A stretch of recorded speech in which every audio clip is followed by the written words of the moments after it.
The Bible that we read has two parts to it.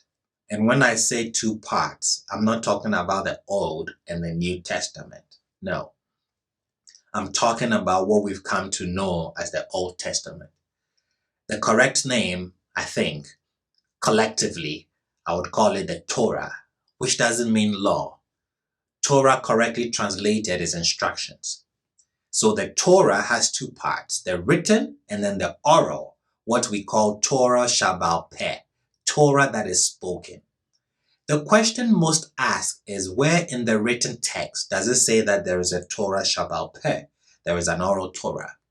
This question is not a good question. Why do I say that? Let's look at the procedure, the process by which we got the Torah. We went out of Egypt.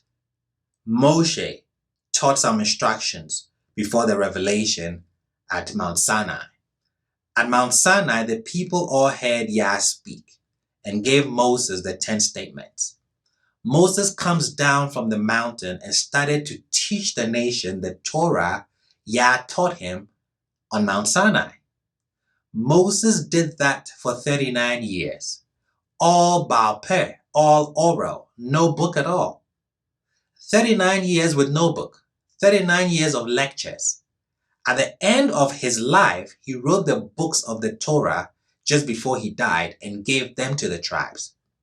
That means that when the Chumash, when the book came into existence, they had a Torah Shabbal Peh, an oral Torah for 39 years already. The Torah Shabbal Peh came first. The book came afterwards. The oral transmission came first before the written text.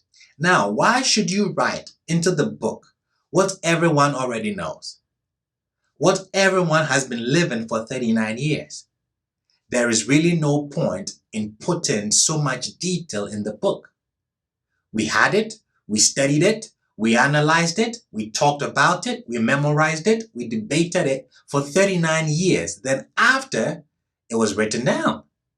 So the question about where in the Torah does it say there is a Torah Shabbal Peh is not a good question.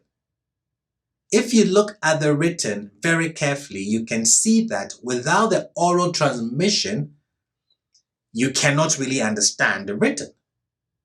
So it's implied. When we were in the wilderness for the 40 years, when we wanted to eat meat, the tabernacle was there. And what people did was to offer a sacrifice and take a portion that a person can eat. And that's how they ate meat. Now they're coming into the land of Israel, and it's a long trek to Jerusalem or to Shiloh.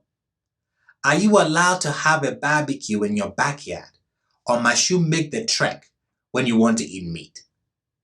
So the Torah addresses this. Now, those listening to me who live in the West and your foods are packaged for you, you may not have to worry about this. But if you also live at a place where you can go purchase a live sheep or goat, cow, bring it home and kill for food, this instruction is pretty important. When Yah, your Elohim, expands your boundary as he has spoken to you, and you say, I will eat meat, because your soul desires to eat meat, you may eat meat according to every desire of your soul. If the place Yah, your Elohim, chooses to put his name there will be distant from you, you may slaughter of your cattle and of your sheep, which Yah has given you, as I have commanded you, and you may eat in your cities according to every desire of your soul. So it means that you don't have to make the trek to Jerusalem or Shiloh. You can have a barbecue in your backyard, but there is one little qualification. You may slaughter of your cattle and of your sheep, which Yah has given you, as I have commanded you. Moshe is telling us, when you slaughter it, do it as I have commanded you. The thoughtful reader says, geez, there is some requirement here. Slaughtering has to be done as he commanded me. Where did he command me? You can search the 5 books of Moses or the rest of the Tanakh. You won't find a clue how to slaughter animals. Nowhere, not even a hint. The reader of these words is expected to know what to do. If he is relying only on the book, there is no way for him to know what to do. Obviously, there was other information available to the reader that is not written in the book. The Torah Shabbal Peh represents an oral transmission of Yah's instructions which predates Moses and predates the Torah, as it represents certain commandments, instructions given to certain individuals prior to the Torah that we received at Sinai. These mitzvot passed down prior to the Torah is called in the Hebrew Mesorah or Mesoret.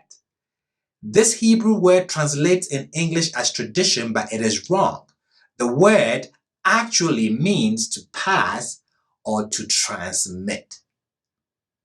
The transmission of the Torah was oral first. Torah Shabbal Peh.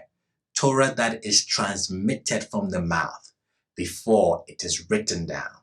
This is where the Hebrews in West Africa are very key.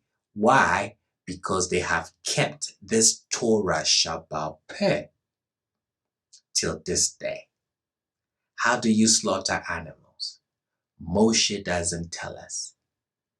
How have we been doing it from the very day that Moshe taught us?